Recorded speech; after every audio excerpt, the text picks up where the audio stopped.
সম্পাদক রকি সহ ছাত্র দলের সকল নেতৃবৃন্দ, আমাদের মাঝে আরো উপস্থিত রয়েছেন বাংলাদেশ জাতীয়তাবাদী যুব দল সহ সকল পর্যায়ে এসে সেই শহর বিএনপির পরামর্শ সভা অনুষ্ঠিত হয়েছে। সেই পরামর্শ সভায় আমাদের দুটি এজেন্ডা ছিল। প্রথম এজেন্ডা আমাদের বর্তমান এটা আমাদের নির্বাচনী অঙ্গীকার। প্রায় সব এলাকায়, কম বেশি সব এলাকায় মাদকের ভয়াবহতা সৃষ্টি হয়েছে।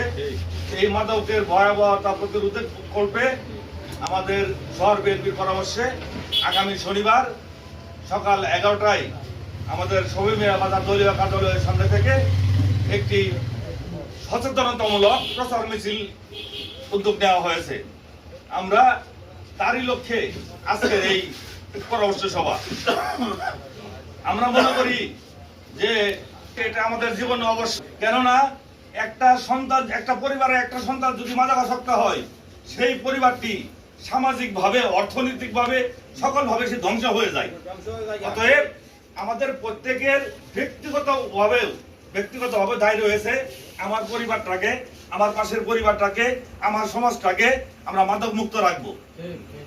এ থেকে এবং আমরা একজন রাজনৈতিক কর্মী হিসেবে, আমরা বাংলাদেশ জাতীয়তাবাদী দল বিএনপির একজন রাজনৈতিক কর্মী হিসেবে বিএনপির একটা নির্বাচনী অঙ্গীকার, এই জন্য এই অঙ্গীকার পালন করতে আমরা বদ্ধপরিকর। এই জন্যই আমরা এই বিষয়টাকে মাথায় রেখে এবং অত্যন্ত গুরুত্ব সহকারে নিয়ে আমরা এই মিছিলই আমাদের শেষটা, শনিবার যে মিছিল হবে এটাই আমাদের শেষ না। এরপরে আমাদের নেতার সাথে পরামর্শ করে আমাদের নেতা হয়তোবা প্রত্যেকটা ওয়ার্ডে প্রত্যেকটা ইউনিটে এরকম একটা টিম করে দিবে, মাদক বিরোধী একটা করে কমিটি করে দিবে। এলাকার শিক্ষক আছে, মাদ্রাসার শিক্ষক আছে এবং আমাদের দলীয় যে ক্লিন কর্মীগুলি আছে, ক্লিন ইমেজের কর্মী যারা আছে, তাদেরকে নিয়ে একটা কমিটি করে দিবে সেই এলাকার মাদক নিয়ন্ত্রণ করার স্বার্থে। এটা হলো একটা ইস্যু।